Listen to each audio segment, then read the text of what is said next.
What's good, YouTube? Welcome to my channel, man. My name's DivaTequila. I appreciate you being here. Hope you're having a wonderful day. With the Marvel Rivals Alpha closed test just finishing up, I wanted to kind of summarize my opinions on all the characters and create my first tier list. If you enjoy this type of video, let me know in the comments below. Like and subscribe if you aren't already. I'm gonna do my best to not ramble so much. Just give the meat and potatoes of everything. So without further ado, here we go. We've got all the characters put in order by, alphabetical order by role. So we'll start with Tank first. I think Bruce Banner, old Hulk, is right in the good old C tier. He's not horrible. I can't call him D tier, but he's not that great either. He relies heavily on getting picks, playing hypermobile. He can shield his teammates, but it's not a really good shield. It's very easy to break through that little the Bruce Banner bubble. So not a great tank in general, especially compared to some of the other tanks. Doctor Strange is by far my favorite tank. I think he has the most versatility, the most team mobility, like the only team mobility of any tank, to be honest with you. Has a high damage output as well, and he arguably has the best tank shield as well. It doesn't have a time limit on it or anything, so when you're using your shield, the enemy, has to break through it. So Doctor Strange is my S tier tank. Groot is really solid. I would put him at B tier. He's very easy to learn for beginners and for, probably lower elo players. Lower than myself. He's probably higher, A, possibly S tier, just because of how easy he is to use. Your walls buff you a little bit. They can either give you more health or more damage when you're close to them. I don't think that he's the most carry potential tank, so I can't really put him higher than B. My opinion, at least. You know what I mean? A tier tank, Magneto. Magneto is just a slightly less utilitarian tank than Doctor Strange. I don't know if that's the right word to put in there, but he doesn't have as much utility as Doctor Strange, in my opinion. His shield doesn't last as long. He doesn't have this big form of team movement either. And then his ultimate is good, but it's rather hit or miss. I think they should possibly buff it and damage a little bit. It took me a little bit to get used to Doctor Strange's ult, but it's actually you can get a full team stun with Doctor Strange's ult, whereas Magneto's, good luck getting everybody grouped together for one big Magneto ult. It's probably just not going to happen, you know what I mean? Peni Parker is a fun tank to play. I'm going to put her in B tier for now. I could possibly argue that she would be A tier, but it's really dependent on what map you're playing her with and what your other tank is. If you're lucky enough to have another tank on your team, like Doctor Strange, that has a lot of shielding potential, can be like the true tank of the team, then Peni Parker fits in pretty well because she doesn't really have any form of damage mitigation or anything. She's able to zone really well with her little arachnid mines and such. She's able to help maintain the objective with all of her different little AoE forms of damage, but she's not really a true tank in my opinion. So we'll put her in the B tier. Black Panther. So actually, Black Panther, Magik, and Spider-Man for me are all very similar. But without getting too far ahead of myself, we'll go ahead and put Black Panther in B tier. That's not to say that if you're not a one-trick with Black Panther, you can't hard carry games. I definitely think that the carry potential is there. The average player just picking him up off rip is probably not going to do amazing with him, just because it's easy to poke and move away from Black Panther. Black Panther is heavy on his combo potential, getting picks on the back line, diving in and out.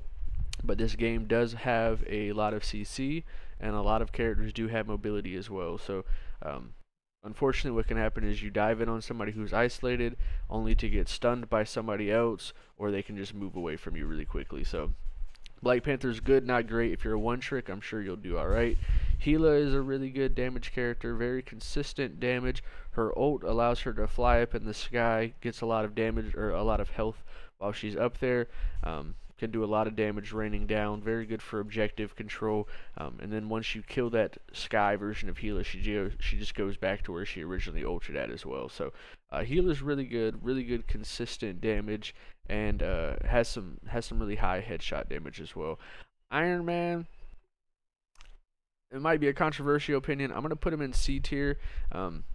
I don't think he's horrible, but if the other team has any form of hit scan or any form of like decent game IQ or aim, it's very easy to get shut down on Iron Man. Iron Man is very similar to Farah, not the current Farah, but the old Farah, in the sense that you could just stay in the sky the entire time.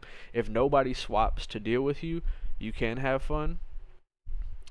More than likely, somebody's just gonna play Punisher or something and just take you out. You know what I mean? So, he's not horrible. Does have good damage potential, but just not phenomenal. Magik is also for me gonna be in C tier. Like I said, Black Panther, Magik, and Spider-Man are all very similar. Magik, in my opinion, from my gameplay and my experience with her, she was the lesser of the three. So I'm gonna put her in C tier. She lacked the raw damage output, in my opinion, for a melee character to really excel. And she also is arguably the least mobile of the three as well. So with her, you really have to play a lot sneakier, a lot more, you know, pick your engagement type things, which with some of the other damage characters, comparatively speaking, it's hard for me to put her higher than that because she's just missing some of that big damage potential, big consistent damage. Namor, however you say it, not very good. This is gonna be our first D tier character. I enjoy his lore. My beautiful loving wife Dax taught me a little bit about him as I was playing him.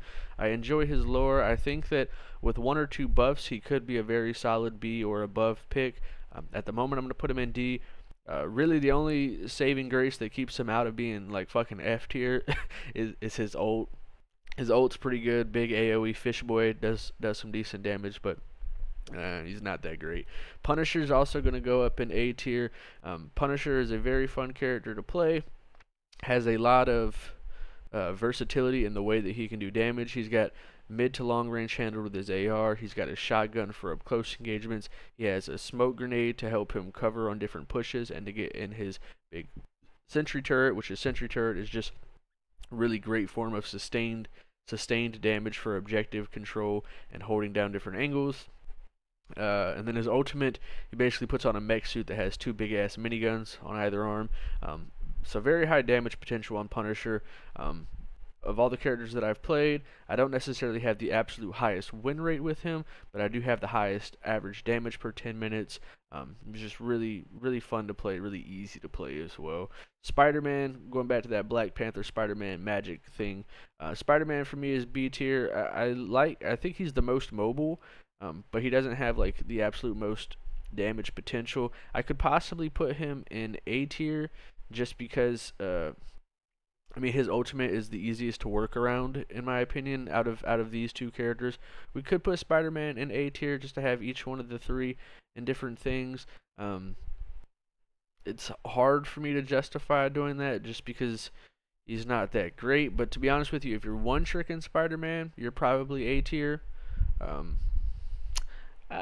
You know, just for clarity's sake, if you're gonna pick a melee character, I do think that Spider-Man's the best one to one trick. So I'm gonna leave Spider-Man in A tier. I had him in my B tier before making this video, but I think I'm gonna put him in A tier just to have that clear delineation of where they stand. Star-Lord is gonna be our S tier damage pick.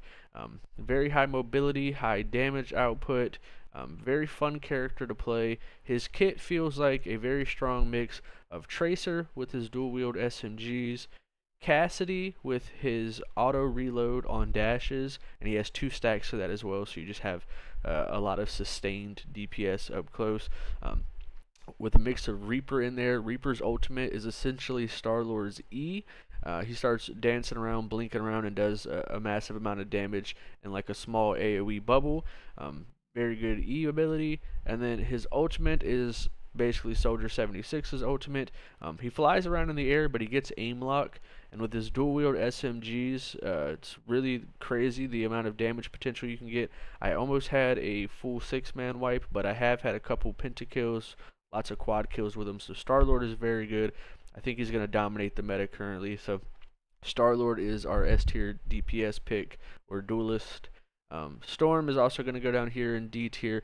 Not too much to say about her. I think she needs a little bit of work to be viable. I think she's a fun character, a fun kit. just not the best, doesn't have a great amount of carry potential, and is just kind of really lacking in the raw damage output. Obviously, love Storm, love the lore, love X-Men. So excited to see more X-Men get in the game, but yeah, Storm definitely needs a buff of sorts. Scarlet Witch is going to go in B tier. Her ultimate alone could put her in A to S tier, but I think justifiably so she sits in B tier. Honestly, with me putting Spider-Man now in A tier, I might just swap those two. No. No. Yeah, for me, Scarlet Witch is still B tier. Her ultimate is extremely powerful. She has like a Moira suck as like a primary form of damage, and that charges her secondary damage. So she has good close range damage with the suck. Her mid to long range damage, she throws these projectiles, does some damage with that as well. She does have a way to not take damage as well. So she's not bad. I would say she's like a high B tier. But I wouldn't say that she's as good as just a consistent damage dealing Punisher. I don't think that she's as good as a Hela. And then, I have Spider-Man up there just to break apart the three mobility melee characters as well. So I think technically she's probably above Spider-Man, but for the sake of how I'm doing this tier, she's still B tier. Nothing too special. Her ultimate, though, does have like complete team wipe potential. It's pretty insane. Loki is going to be in B tier, and that's not because he doesn't have a lot of usage and a lot of carry potential. He's just a little bit harder to make work than the other two supports that I'm going to have higher than him. I think he's very good. He's very fun. I think if you like to think while you play, then you're going to really enjoy Loki because positioning is key, and utilizing your clones is going to be really good. I just don't think that he has the same raw damage and heal output as the other supports I'm going to mention. But still a very good support. I don't think you can go wrong with playing Loki. Luna Snow is going to be my A tier support. It was very close for my A and S tier supports. I think that Luna Snow has a very fun kit to play around with, her being able to ice skate around the map. She's able to heal multiple targets at once, which is very good. She's able to do healing and damage boosting, which is huge in this game. So very good support. She has very good raw damage and heal output. So you're probably going to have her on your team if the team has two supports. So very good support. Mantis is going to be my lowest support. I'm going to put her in C tier. I just don't think that she has the same carry potential as even Loki, but definitely not as Luna Snow and Rocket. She's okay. As more supports come into the game to shake up the meta a little bit more, you might see that she shifts higher than that. But with there only being 4 supports, it just makes sense for me to put one in each of these tiers. And Rocket is going to be my S tier support. I might be biased in the sense that I really loved playing him. I played maybe like 6 ranked games with Rocket. I won all 6 of them. He's got very good damage and healing output. His primary weapon is essentially like Baptiste's gun. So by left clicking, you shoot your little gun. It's like a SMG kind of. So not exactly Baptiste's burst AR, but then the secondary fire of that gun shoots out heal orbs. So your primary weapon can damage and heal. The heal orbs actually bounce around, similar to like a Moira healing orb, so you can heal multiple people in an AoE radius with that. You have damage boosting potential. You have damage mitigation or reduction if you're teamed up with a Groot and you're riding Groot's shoulders, although I don't really like that too much. You can buff your Punisher as well, which as often as Punisher is being played, that's very good. You can throw down a little gadget or whatever near your Punisher, and he gets unlimited ammo and a faster rate of fire while he's in that little area. So that's huge as well. He also has a revive. So huge things to mention with Rocket. He has a lot of carry potential, very high sustained damage. He's actually able to hold his own in a 1v1 if somebody wants to dive him because he has an SMG and he has 2 dashes. He also has a wall climb and he can fall slower. So he's got quite a bit of mobility, quite a bit of damage, and a lot of utility with having the damage boost, being able to individually buff certain teammates depending on his team up abilities, and the revive as well. And also the gadget that allows for him to revive also randomly spawns armor packs and more jetpacks to recharge their mobility ability. So this is my tier list. I've got, one tank, one damage, and one support firmly sitting in the S tier currently. Everybody else kind of falls in line. With it being 6-person games, you're going to see a lot of these characters being played pretty often. A good mix of these characters thrown in there as well, just depending on people's preference.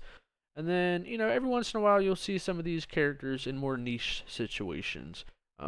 With there only being 5 tanks and 4 supports, you're still going to see some of these C tier characters being picked, but not as much, and you're going to have to play around them a bit more. Some of these other supports and tanks, they can do their own thing, and they can play around you very easily. They have a lot more adaptability, but there's my ultimate tier list after the Marvel Rivals Alpha. I hope y'all enjoyed this. I've enjoyed making it. It's allowed me to go in, and it challenged me to make sure that I had a certain amount of time played on every character, and watching different YouTube videos and such, trying to read guides on each one of these characters to really get a well-rounded opinion. And I feel like I've provided that, you know what I mean? So if you enjoyed this, I appreciate you. Thank you for sticking around.